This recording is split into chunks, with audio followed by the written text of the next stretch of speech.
नमस्कार विद्यार्थी मित्रांनो, मी सतीश काळे. एक्झाम स्टडी या ऑनलाईन प्लॅटफॉर्मवरती तुमचे सगळ्यांचे स्वागत. या व्हिडिओमध्ये आपल्याला महा मेट्रो रेल कॉर्पोरेशनच्या अंडर असलेलं एक नोटिफिकेशन, वेगवेगळ्या पोस्टसाठी जवळपास 85 पोस्ट आहेत वेगवेगळ्या स्ट्रीमसाठी.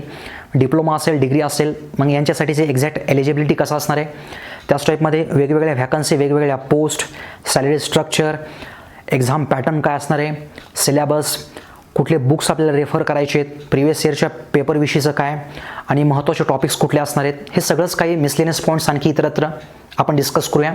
आपण डेस्कटॉप मोडवरती कन्वर्ट करूया. चला आता आपण डिटेलमध्ये डिस्कस करूया. ही रिक्रुटमेंट डिटेलमध्ये स्टेप बाय स्टेप, जेणेकरून तुमचे काही छोटे मोठे जे डाऊट्स असतील. Maharashtra metro rail corporation limited आपण जर बघितलं तर हे जॉईंट व्हेंचर आहे गव्हर्नमेंट ऑफ इंडिया आणि गव्हर्नमेंट ऑफ महाराष्ट्राचं. याच्या अंडर्स ही रिक्रुटमेंट असणार आहे. रिक्रुटमेंट ऑलरेडी पोस्ट झाली होती 8 डिसेंबर रोजी यांच्या ऑफिशियल साईटला.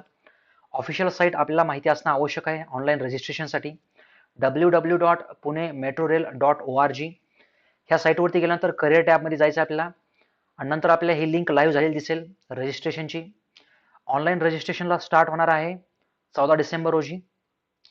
त्याची लास्ट डेट असणार आहे ऑनलाईन रजिस्ट्रेशनची, ॲप्लिकेशनची 21 जानेवारी. त्याच्या अगोदरच आपल्याला आपली सगळी माहिती भरून, फीस पे करून आपल्याला रजिस्ट्रेशन कंप्लीट करायचं आहे. याच्यामध्ये बघितलंच तर आपण हे सगळं डिस्कशन कॅरी आउट होणारच आहे स्टेप बाय स्टेप. इथं आहे नेम ऑफ द पोस्ट, कुठल्या कुठल्या पोस्ट आपण 3-4 वेगवेगळ्या ते डिस्कस करूया. हे पे स्केल, कारण हे पुढे मी काय नंतर डिस्कस करा नाही.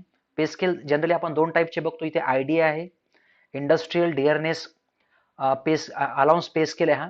दुसरा एक असतो CDA, central dearness allowance pay scale असतो. त्याप्रमाणे इकडं पगार पाणी असणार आहे.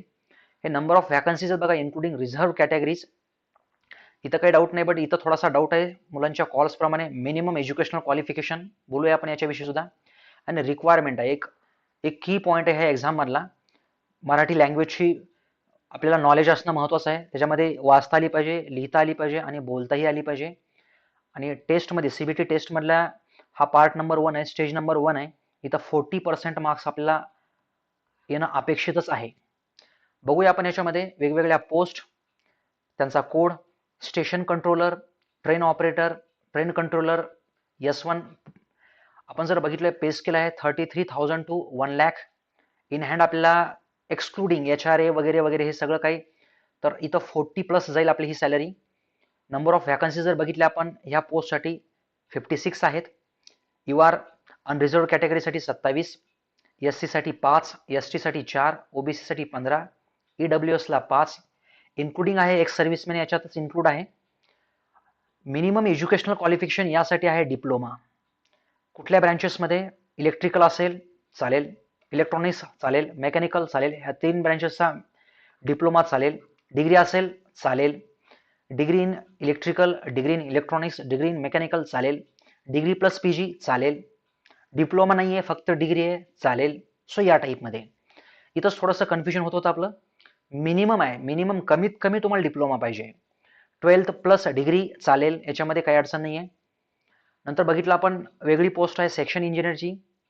स्केल जास्तीचा आहे 40,000 to 1.25 lakhs. जी इन हँड सॅलरी जाईल आपली 45+ जाईल. ह्याच्यामध्ये एक्सक्लुडिंग सगळे काही फॅसिलिटी असतील त्या 2 गव्हर्नमेंटच्या.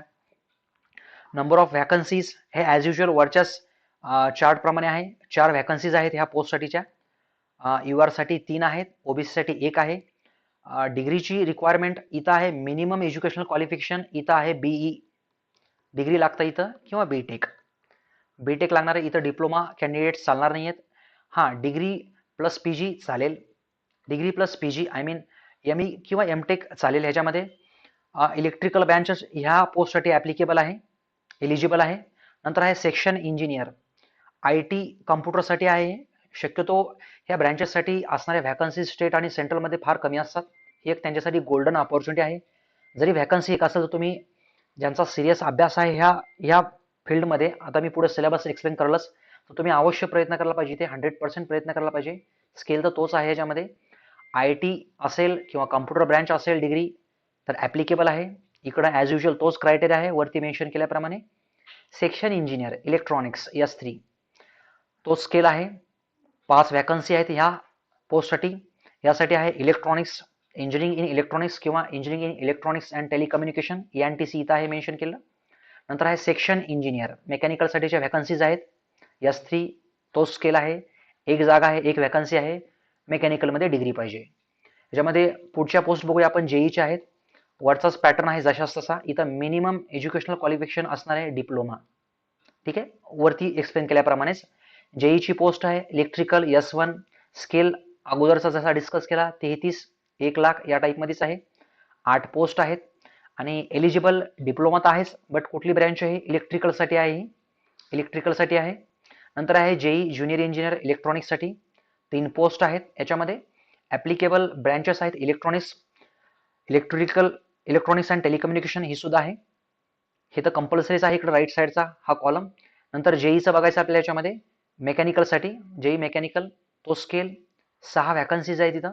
UR 5 OBC 1 मेकॅनिकल कमीत कमी डिप्लोमा आपल्याला मेकॅनिकलमध्ये असणं अपेक्षित आहे. नंतर जेई सिव्हिल 2च व्हॅकन्सी आहे त्याच्यामध्ये, बट काही अडचण नाही. स्केल बघितलंच तर खूप चांगला आहे. जॉब लोकेशन तुम्ही पुण्यामध्ये बघू शकता, नागपूरमध्ये, मुंबईमध्ये होऊ शकतंय. महामेट्रोचे जिथं प्रोजेक्ट चालतील, इव्हन आपल्या स्टेटच्या बाहेर जर प्रोजेक्ट असेल तर तिथंही तुमचं जॉब लोकेशन असू शकतं. हे सुद्धा महत्त्वाचं आहे आपल्याला समजून घेणं. सिव्हिल ब्रँचची रिक्वायरमेंट आहे, डिप्लोमा सिव्हिलमध्ये पाहिजे. सो या टाईपमध्ये आताच बोललोय आपण ह्याच्याविषयी मिनिमम एज्युकेशनल क्वालिफिकेशन. आणखी एकदा सांगतोय, इथं कन्फ्युजन होतंय तुमचं. हे बघा, पोस्ट अगोदरची station controller, train operator, train controller यासाठी मिनिमम आहे डिप्लोमा आणि एकदम लास्टच्या पोस्टसाठी म्हणजे जेईसाठी मिनिमम आहे डिप्लोमा. इथं आहे मिनिमम BE किंवा BTech म्हणजे डिग्री लागते.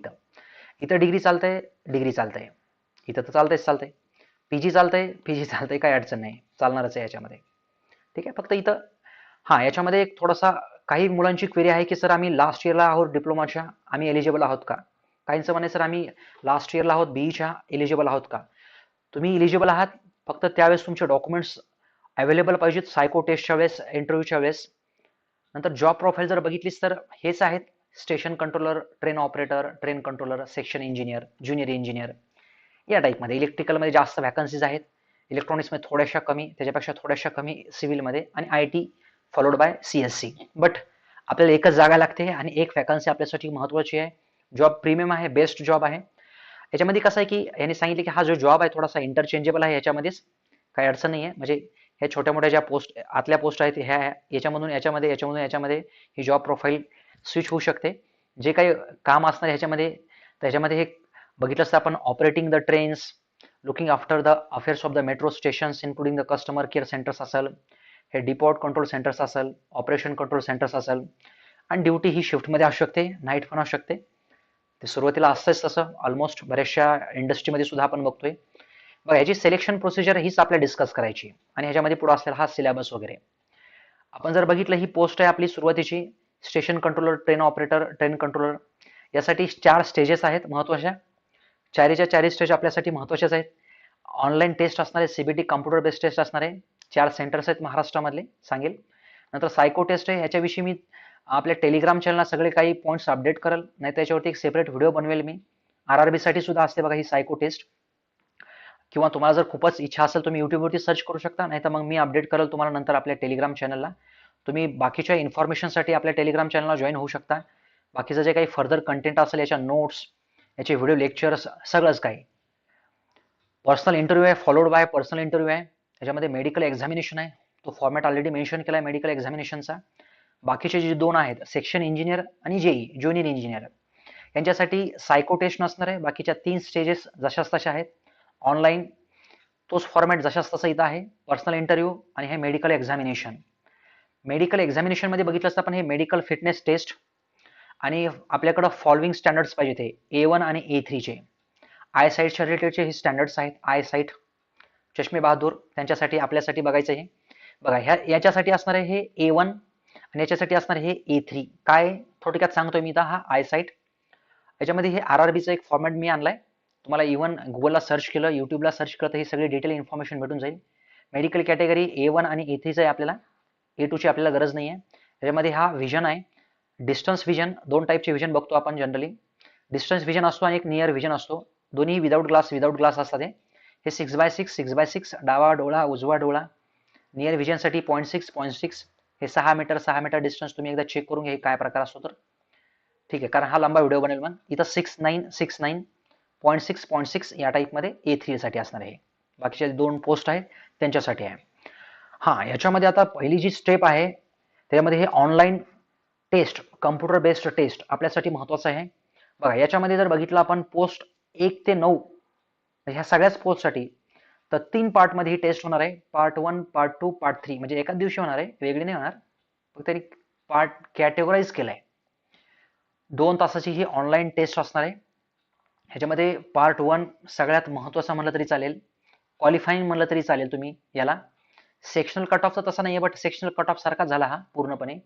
मराठी लँग्वेज 15 क्वेश्चन्स 15 मार्क्ससाठी विचारले जातील तुम्हाला. ह्याच्यामध्ये 15 म्हणजे इथं त्यांनी सांगितलं की 40% पासिंग मार्क्स आहे त्याच्यामध्ये. मिनिमम 40% म्हणजे तुम्हाला मिनिमम 6 मार्क्स पाहिजेत. 7 असेल वेल अँड गुड, 10 असेल वेल अँड गुड. इथं स्कोर 15 पैकी 15ला बेस्टच आहे, बट तो काय पुढं कन्सिडर होणार नाही. आपल्याला इथं क्वालिफाय करायचं आहे. जर आपण इथं क्वालिफाय केलं तरच पार्ट 2 आणि पार्ट 3 आपला कन्सिडर होईल. पार्ट 2 आणि पार्ट 3 जर कन्सिडर होत असेल, ठीक आहे, म्हणजे आपण पुढच्या स्टेपला जाऊ शकतो इथल्या परफॉर्मन्स प्रमाणे. नाहीतर पार्ट 1 मध्ये जर 5 मार्क्स असतील, 4 मार्क्स असतील तर पार्ट 2 आणि पार्ट 3 तुमचा कन्सिडर होणार नाहीये. समजून घ्या की आपला चेकच होणार नाही हा. पार्ट 2 मध्ये काय आहे, आता हे इंग्लिश मिडियमच आहे, सांगण्याची गरज नाहीये, हे सुद्धा इंग्लिश मिडियमच आहे. पार्ट 2 मध्ये आहे general awareness, logical ability, quantitative aptitude. आता क्वेरी अशी असू शकते की याचे क्वेश्चन्स 35, त्याच्यामध्ये कॅटेगराईज करा तुम्ही 11-12, 11-12, 11-12 या टाईपमध्ये. निगेटिव्ह मार्किंग 1/3 ची आहे. प्रत्येक चुकीच्या एका क्वेश्चनला तुम्हाला 1/3 रिडक्शन भेटणार आहे याच्यामध्ये.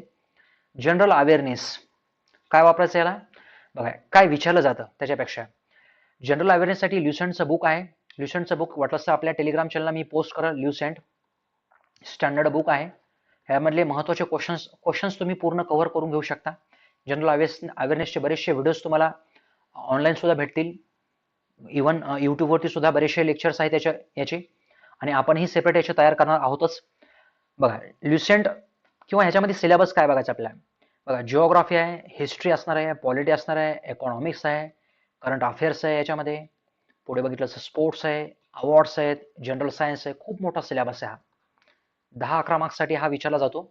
मग किती करायचा ते लिमिटेशन्स पुढच्या एखाद्या व्हिडिओ थ्रू कव्हर करूया, नाही तर आपल्याच कोर्समध्ये इंट्रोड्यूस होऊन जाईल. ठीक आहे, ल्युसेंट तुम्ही याला फॉलो करू शकता. स्टँडर्ड रेफरन्स बुक आहे. जिओग्राफी, हिस्ट्री, पॉलिटी इंडियाचा असणार आहे, महाराष्ट्रासाठी मर्यादित नाही आहे. तर याच्यामध्ये भेटून जाईल तुम्हाला हे. नंतर आहे लॉजिकल ॲबिलिटी आणि दुसरं आहे क्वांटिटेटिव्ह ॲप्टिट्यूड. याच्यासाठीचं बेस्ट बुक असणार आहे R.S. अग्रवाल, बरोबर, यश चांद पब्लिकेशनचं आहे. ह्यातला पूर्ण सिलेबस आपल्याला तिथं अवेलेबल आहे. त्याला जरी पूर्ण तुम्ही फॉलो केलं तरी चालेल. दुसरं ऑप्शन ह्याला युट्यूबवरचे बरेचसे व्हिडिओ लेक्चर्स जे की फ्री आहेत ते सुद्धा तुम्ही फॉलो करू शकता. आता आपल्या एक्झाम्स वेळेला तुम्ही फॉलो करू शकता. एकदम प्रिसाईज आपला कोर्स. आपला प्रयत्न असणार आहे की प्रिसाइजली आपण फक्त आणि फक्त मेट्रोचा कोर्स पब्लिश करण्याचा प्रयत्न करूया आपण. बघूया, तसे अपडेट्स तुम्हाला टेलिग्राम चॅनल थ्रू भेटतील. जरी नाही भेटले तर तुम्हाला हे सगळं कंटेंट आपल्याकडे अवेलेबल करून देण्याचा आम्ही प्रयत्न करूया. Logical ability R.S. अग्रवाल आता बोलल्याप्रमाणे. आता डिपेंड करतं की कुठल्या टाईपचे क्वेश्चन्स याच्यावरती विचारले जातील किंवा किती करायचं, लिमिटेशन्स. बघा, ही एक्झाम कोण कंडक्ट करेल, मॅक्सिमम पॉसिबिलिटी आहे TCS. मागे जशी मुंबई मेट्रोची केली होती त्याप्रमाणे, किंवा TCS जर थोडीशी पास्ट आपण हिस्ट्री बघितलं तर वेटेज जनरली काही स्पेसिफिक एरियामध्ये ठरलेलं असते. जसं की लॉजिकल ॲबिलिटी असेल तर त्याच्यामध्ये ही सिटिंग अरेंजमेंट विचारलं जातं. ॲनॉलॉजी असतं बघा, नंबर सिरीज असते याच्यामध्ये. आणखी पुढं बघितलंच तर काही प्रमाणामध्ये ब्लड रिलेशन्स तसे कमी असतात त्याच्यामध्ये, बट ब्लड रिलेशन्स तुम्ही करू शकता. डायरेक्शन सेन्स वगैरे या टाईपचा सिलेबस तुम्ही इथं जास्त प्रायोरिटीने करू शकता. नंतर आहे क्वांटिटेटिव्ह ॲप्टिट्यूड. त्यामध्ये आपल्याला अरिथमेटिक अँड नंबर सिस्टम. आता ह्याच्यामध्ये करायचं काय बरं एक्झॅक्टली, तसं बघितलंच तर ह्या बुक्समध्ये R.S. अग्रवालमध्ये खूप सगळा सिलेबस आहे.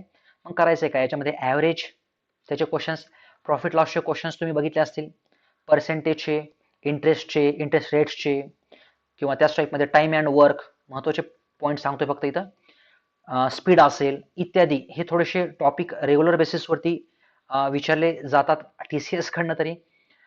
पुढं आहे पार्ट 3. कुठनं करायचा अभ्यास. पार्ट 3 आपल्या पर्टिक्युलर डोमेनचा असणार आहे. जर तुम्ही मेकॅनिकलचे असाल तर मेकॅनिकलचा सिलेबस असणार आहे पार्ट 3 ला.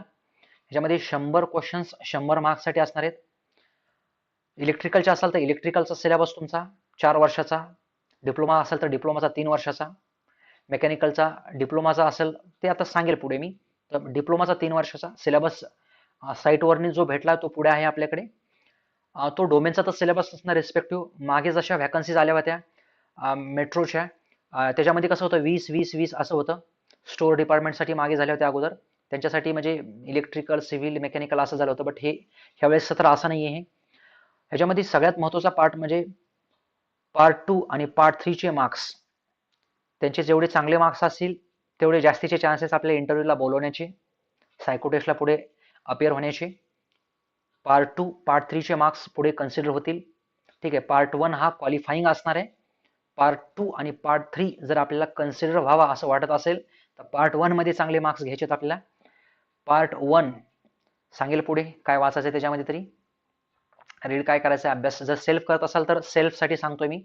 जर क्लासचा जर अप्रोच ठेवायचा असेल तुम्ही ठेवू शकता. त्याच्यामध्ये सिलेबस हा ऑफिशियल साईटवरूनच आलेला सिलेबस आहे. हा त्या डोमेनचा एक्झाम्पल 4 जर पर्टिक्युलर पोस्ट जर डिग्री जर लागत असेल, आपण बघितले वरती सेक्शन इंजिनियरसाठी लागतं हे, तर इलेक्ट्रिकल इंजिनिअरिंगचा 4 वर्षाचा सिलेबस तुम्ही रेफर करू शकता. तुम्ही गेटचा सिलेबस रेफर करू शकता. गेटचा सिलेबस, गेटची लेवल नाही केली तरी चालेल, पण गेटचा सिलेबस ह्या ब्रँचला याचा, या ब्रँचला याचा, या ब्रँचला याचा, या टाईपमध्ये. आता बरेचसे विद्यार्थी कॉम्प्युटर एक्झामची प्रिपरेशन करतच आहेत. जसं की काय आहेत MES महाराष्ट्र इंजिनिअरिंग सर्व्हिसेस, बरेचसे सिव्हिलचे विद्यार्थी आहेत, मेकॅनिकलच्या RTOची प्रिपरेशन करत आहेत. तुम्ही 30 टेक्निकल कंटेंट जरी इकडं वापरलं जशास तसं तेच वापरायचे. एक्स्ट्रा एफर्ट्स जरी नाही घेतले तरी चालेल. जर RTOला घेतले नसेल तर इथं घ्यावं लागतील. मग इथं जर घेतले नसेल तर इथं यासाठी तरी घ्यावं लागतील.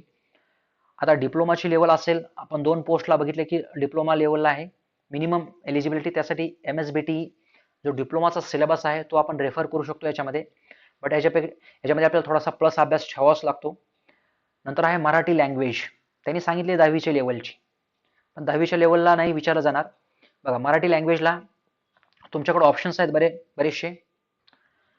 याच्यामध्ये पहिलं बुक आहे मोरा वाळंबे. ठीक आहे, वाळंबे. ऑनलाईन सुद्धा आहे, ऑफलाईन सुद्धा तुम्हाला भेटून जाईल हे बुक. डिटेलमध्ये आहे. कन्फर्म तुम्हाला इथं शुअर शॉट तुम्ही जर बुक परफेक्ट केलं 100% मिनिमम 10 मार्क्स तुम्हाला येतील इथं. ह्याला जर ऑप्शन तुम्हाला पाहिजे असेल तर बाळासाहेब शिंदे सरांचं बुक आहे अवेलेबल मार्केटमध्ये. त्यामध्ये क्वेश्चन सुद्धा आहेत, ते तुम्ही रेफर करू शकता. ह्यांनी म्हणलंय 10वीच्या लेवलचं, पण 10वीच्या लेवलपेक्षा सरप्लस असणार याच्यामध्ये. आपल्याला कधीही कॉम्पिटिशनच्या कम्पेअरमध्ये प्रिपरेशन जास्तच करावी लागणार आहे. यासाठी ऑब्जेक्टिव्ह बुक्स जर तुम्हाला हव्या असतील तर जसं की मेकॅनिकल इंजिनिअरिंगला RS खुर्मी आहे आणि बरंचसं बाकीचंही कंटेंट आहे. तुम्ही आपल्या टेलिग्राम चॅनलला फॉलो करू शकता आणि बाकीच्यांचंही मी तुम्हाला अपडेट करेल. गुप्ता असेल, VK मेहता असेल इलेक्ट्रिकलला, या टाईपमध्ये मी अपडेट करत चाललं. इव्हन त्याच्या सॉफ्ट कॉपी सुद्धा इथं अपलोड केलेल्या आहेत आपण ऑब्जेक्टिव्हसाठी. तुम्हाला थेरी जर वाचायची असेल तरी सुद्धा अपलोड्स आहेत त्याच्यावरती. पुढं बघूया आपण. याच्यामध्ये ह्या सर्व्हिसमध्ये बॉन्ड आहे. 3 वर्ष कंटिन्यू सर्व्हिस पाहिजे. जर तुम्ही इन बिटवीन बॉन्ड जर ब्रेक करत असाल तर 2 लाखाचा असणार आहे. जर तुमचं प्रमोशन किंवा तुम्हाला जर गव्हर्नमेंटमध्ये जर अपॉर्च्युनिटी भेटत असेल तर काही अडचण आहे, तो तुमच्यासाठी चान्स आहे. म्हणजे तुम्ही जर प्रायव्हेटमध्ये स्विच करत असाल एका वर्षामध्येच तर मग तो बॉन्ड ब्रेक झाला, मग तुम्हाला इथं 2 लाख रुपये भरावे लागतील. जर तुम्हाला जर अपॉर्च्युनिटी भेटली ही सर्व्हिस करताना जर अपॉर्च्युनिटी भेटत असेल गव्हर्नमेंटमध्येच तर पैसे भरण्याची गरज नाही आहे. गव्हर्नमेंट टू गव्हर्नमेंट तुम्ही स्विच होऊ शकता याच्यामध्ये. नंतर तुम्ही सर्व्हिसला असताना याच्यामध्ये प्रायर नोटीस आहे 3 महिन्याची. हे आता लागत नाही आपल्याला. आपल्याला नोकरी असणं महत्त्वाचं आहे अगोदर तरी, ह्या गोष्टी नंतरच्या. बघा याच्यामध्ये ट्रेनिंग आणि प्रोबेशन 2 वर्षाचा मेन्शन केला आहे. तो कमी होऊ शकतो, डिपेंड्स करतं. ह्याच्यामध्ये असलेल्या आतमधल्या एक्झाम्स त्यांनी मेन्शन केल्यात, बट एक्झाम्स तर बोलल्याप्रमाणे तर जास्त तर नाही आहे त्याच्यामध्ये. डिपार्टमेंटल प्रोबेशन त्यांनी मेन्शन केला हा 2 वर्षाचा, पण तो कमीही होऊ शकतो, एवढं सांगायचं आहे मला ह्याच्यामध्ये. इंडस्ट्रीयल डिअरनेस अलाउन्स जो आहे त्यामध्ये हे बाकीचे पर्क्स, HRA, मेडिकल बेनिफिट्स आहेत, EPF आहे, सगळंच आहे याच्यामध्ये. ऑब्व्हियसली स्टेट आणि सेंट्रलचं कॉम्बिनेशन आहे ही पोस्ट. म्हणजे आपल्यासाठी गोल्डन अपॉर्च्युनिटीज असेल, लागलंच तर खूपच बेस्ट. एज क्रायटेरिया याच्यामध्ये एक महत्त्वाचं आहे, थोडंसं कन्फ्युजन होऊ शकतं याच्यामध्ये. 18 वर्षापेक्षा पुढे पाहिजे आणि 28 वर्षापेक्षा कमी पाहिजे. बट ॲज ऑन डेट आहे, ॲज ऑन क्लोजिंग डेट आहे, ज्यावेळेस त्याची रजिस्ट्रेशनची लिंक पूर्णपणे बंद होणार आहे, डेट आपण आता सांगितली 21/1. ठीक आहे, त्यावेळेसची कंडिशन आहे. बघा बर्थ डेट बघितलं तर आपण 21/1च्या अगोदर नकोय त्या तारखेला, आणि 21/1/2003 याच्या नंतर नकोय. इथं 21/1/93, 21/1/93 आणि इथं आहे 21/1/2003. कुठल्या डेटला? क्लोजिंग डेटला. क्लोजिंग डेटची ही क्रायटेरिया आहे, क्लोजिंग डेटचा आहे तो. इथंही कन्फ्युजन नको. बघा तरीही पण काहींचं कन्फ्युजन होऊ शकतं याच्यामध्ये. एज रिलॅक्सेशन दिलं आहे. SC कास्ट असेल, ST कास्ट असेल त्यासाठी 5 वर्षाचं आहे एज रिलॅक्सेशन. अदर बॅकवर्ड क्लासेससाठी 3 वर्षाचं आहे. एक सर्व्हिसमॅनला दिलेलंच आहे याच्यामध्ये. पेमेंट बघितलं असतं आपण UR, OBC आणि EWS यांच्यासाठी 400 रुपये आहे. एक्सक्लुडिंग आहे bank charges plus service tax. त्यामध्ये इन्क्लूड नाही आहे, ते सेपरेट चार्ज होऊ शकणार आहे ते. बाकीच्यांसाठी जसं की SC, ST वुमन कॅन्डिडेट असेल तर 150 रुपये, तेही त्याच टाईपमध्ये एक्सक्लुडिंग आहे. कसं अप्लाय करायचं आहे? वरच्या साईटला फॉलो करायचं आपल्याला www.punemetrorail.org. ह्याच्यामध्ये काही लोकेशन्स म्हणजे कुठे एक्झाम होणार आहे, तर ऑनलाईन टेस्ट जी असणार आहे पुणे, मुंबई, नागपूर, औरंगाबाद, महाराष्ट्रामध्ये होणार आहे ही एक्झाम. जर तुम्ही आताच कुठं कार्यरत असाल गव्हर्नमेंट डिपार्टमेंटमध्ये किंवा PSU मध्ये किंवा कुठल्या ऑटोनॉमस बॉडी असेल तर तुम्हाला NOC सर्टिफिकेट आणणं आवश्यक आहे या एक्झामच्या इंटरव्ह्यूला. जर तुम्हाला वाटतं की मला नाही पहिल्या पोस्टला पण अप्लाय करायचं आहे, दुसऱ्याला अप्लाय करायचं आहे, तिसऱ्याला अप्लाय करायचं आहे, तुम्ही पोस्टला अप्लाय करू शकता. तुम्ही जर एलिजिबल असाल त्या क्रायटेरियाप्रमाणे सेपरेट तुम्हाला फॉर्म भरावा लागेल वरच्याच पोस्टमध्ये जे काही सांगितलंय ते आपण. आणि बाकीचे बरेचसे पॅरामीटर्स आहेत, पॉईंट्स आहेत, आपण ह्यात गाळलेले आहेत जे काही जास्त महत्त्वाचे नाहीत, बट ते नंतरचे आहेत महत्त्वाचे. सर्टिफिकेट आपल्याला सेल्फ अटेस्टेड कसं असेल, काय असेल, सगळंच काही. फॉर्म भरल्यानंतर जर इन बिटवीन तुम्हाला काही मदत हवी असेल तर इथं तुम्ही कम्युनिकेशन करायचंय. याच्याही व्यतिरिक्त आणखी तुम्हाला काही डाऊट्स असतील, विशेष डाऊट्स असतील, तुम्ही एक्झाम स्टडी 1ला जॉईन करू शकता. सगळे काही अपडेट्स मी याच्यावरती अपलोड करणार आहे, छोटे मोठे जे काही येतील. याच्यामध्ये जे काही फ्री कंटेंट असेल, आपल्या साईडचे जे व्हिडिओ लेक्चर्स असतील, आपल्या साईडचे टेक्निकल नॉन टेक्निकल हे सुद्धा लेक्चर्स इथं अपडेट्स होतील हे. सो धन्यवाद विद्यार्थी मित्रांनो.